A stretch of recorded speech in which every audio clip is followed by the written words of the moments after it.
Good morning, everybody. Hopefully we were able to look through our notes that were posted on our Google Classroom that mentioned the combined gas law and our ideal gas law, which will both be discussed in this video. Previous to this, we were able to look at our Boyle's, Charles, and Gay-Lussac's law, where each one of those had two variables. Today, we're going to focus on what we call our combined gas law, which is actually going to, hence the name, combine Boyle's, Charles, and Gay-Lussac's law into one formula. So we'll have P1V1 times T2 equals P2V2 times T1.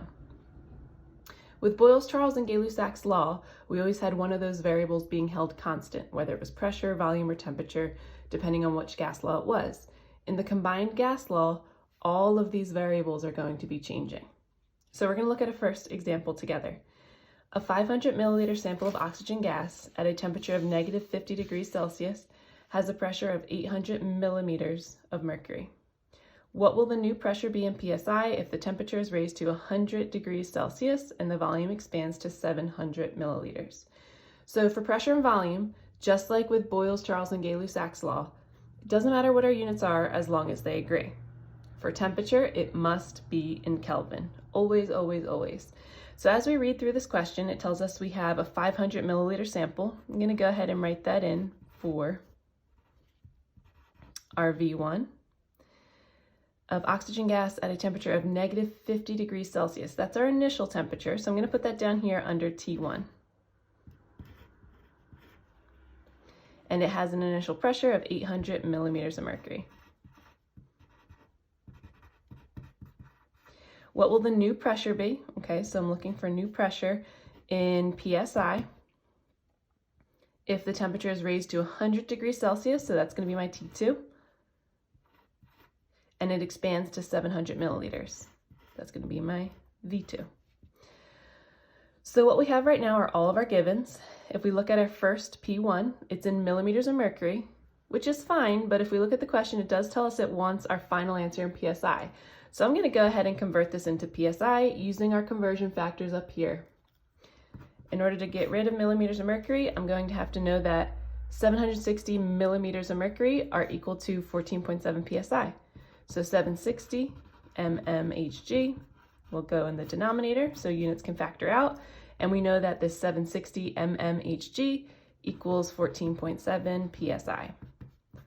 Multiply the top, divide by the bottom. That should leave us with 15.47 psi. We're at 500 milliliters for V1 and 700 milliliters for V2. Our units agree, so we're good there. And temperature, T2, has to be converted to Kelvin. So we add 273. That'll leave us with 373 Kelvin. Add 273 to T1, and that'll leave us with 223 Kelvin. So we have everything we need to solve this. So we just plug it in to P1, V1, T2 equals P2, V2, T1. So we'll have P1 right here. They told us 15.47 psi times V1, which was 500, times T2, which is 373, equals P2. That's my X. I'm going to leave it as P2. You can write X, whichever you prefer, times 700 times 223. Okay, and when we solve for P2, so multiply 15.47 times 500 times 373, divide by 700 times 223, we should be left with 18.5 psi. So this first gas law, our combined gas law, helps us when we're looking at a change in pressure, volume, or temperature. Our ideal gas law down here, notice we don't have P1 and P2, or V1 and V2, so we're not going to look at a change in any of these variables. It's just going to help us under ideal conditions, which were mentioned in our notes, determine maybe the pressure, volume, amount, or temperature of a gas under these ideal conditions. So let's look at our question that's given here. 110 grams of carbon monoxide. Okay, I see grams of carbon monoxide. If we remember from our notes, N represents moles. If I have grams, I can use my molar mass from the periodic table to convert into moles. So I'm going to put this Down here under N, we're going to use it a little bit later on.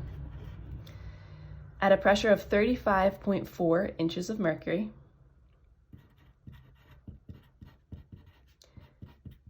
and if we remember from our notes, with the ideal gas law, we need our pressure to be converted into ATM, and a volume of 782 milliliters. Again, this has to be converted into liters if we think back to our notes. And we're asked what a volume of 782 millimeters would be at what temperature in degrees Celsius? Okay, so we're looking for degrees Celsius. R is a constant, so we always know it's 0.0821 ATM times liters divided by moles Kelvin. Those are our units there, long ones. Okay, so to convert our pressure, we're going to use our conversions up here. We know that for converting to ATM, 30 inches of mercury will be equal to 1 ATM. Get rid of the units we don't want, and we're left with 1.18 ATM. To convert our 782 milliliters, we have to move our decimal place 1, 2, 3 times to the left, so that's going to leave us with 0.782 liters. Okay, and here's this N value, which represents moles. We're told we have 110 grams of carbon monoxide. If we look at our periodic table, we can find the mass of 1 mole of carbon monoxide. So we add up a carbon atom plus an oxygen atom, so 12 plus 16. That should leave us with 28 grams of carbon monoxide per 1 mole. Solve for that. We should be left with 3.9 moles CO. And now we have everything we need to solve for temperature. So PV equals nRT. Pressure was 1.18. Volume was this 0.782 equals N, which was 3.9 times R, 0.0821. I'm running out of space here, but times T. Remember, when we solve for this will give us our answer in Kelvin, so just keep that in mind.